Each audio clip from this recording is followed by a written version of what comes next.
আসসালামু আলাইকুম এভরিওয়ান। আশা করছি সবাই ভালো আছে। আজকে আমি আপনাদের সাথে সবচেয়ে সহজ একটি রেসিপি শেয়ার করব।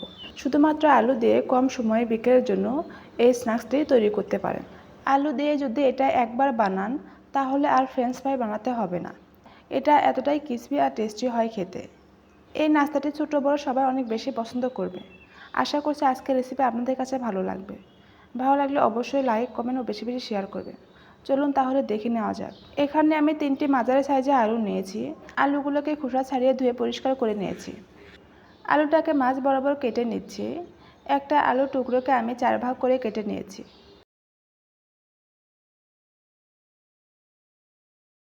3টি আলু কেটে নেওয়া হয়ে গেছে। এইরকম স্লাইস করে সব আলু কেটে নিয়েছি।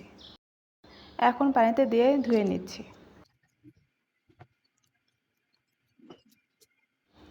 এখন একটি পাত্রে পানি ফুটিয়ে নিয়েছি আর ফুটানো পানিতে আলুগুলো দিয়ে দিলাম।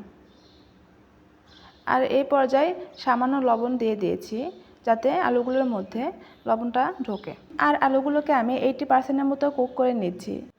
100% কুক করলে কিন্তু এটা চুলাতে নামানোর সময় ভেঙে যেতে পারে। আলুগুলো ঠান্ডা হতে হতে একটি মিক্সিং বলে নিচ্ছি। হাফ কাপ ময়দা, 2 টেবিল চামচ চালের গুঁড়া।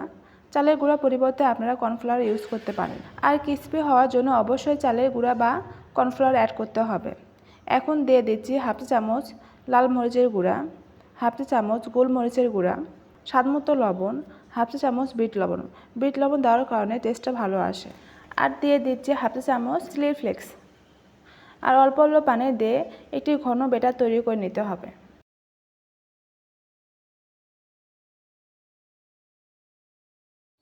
ঠিক এইরকম একটা ব্যাটার তৈরি করতে হবে। যে আলুগুলো সিদ্ধ করে রেখেছিলাম তার উপরে একটু চালের গুঁড়া দিয়ে মাখিয়ে নিচ্ছি। যেহেতু আলু সিদ্ধ করার সময় লবণ দিয়েছি তাই আর এই পর্যায়ে লবণ অ্যাড করব না। এখন এইরকম করে একটা করে আলুর স্লাইস নিয়ে এই ময়দার মিশ্রণে ডুবিয়ে নিচ্ছি আর সাথে সাথে গরম তেলের উপরে দিয়ে দিচ্ছি। তেলটা খুব ভালোভাবে গরম করে নিতে হবে।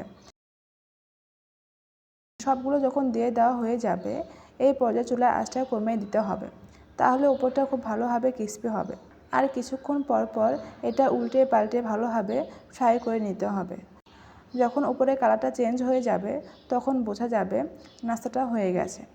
ভাজা হয়ে গেলে বুঝতেই পারবেন উপরটা অনেক ক্রিসপি হবে। গরম গরম এই নাস্তাটা খেতে অনেক বেশি টেস্টি হয়। এখন তেল ঝরিয়ে উঠিয়ে নিচ্ছি। এটা বানাতেও যেমন সহজ, খেতেও তেমনি টেস্টি। একবার যদি এটা বানিয়ে থাকেন তাহলে আর ফ্রেঞ্চ ফ্রাই বানাতে ইচ্ছে করবে না, এতই টেস্টি হয়। এই নাস্তাটি সসের সাথে খেতে আরও বেশি ভালো লাগে। আর বাচ্চারা তো অনেক বেশি পছন্দ করবে আর মজা করে খাবে।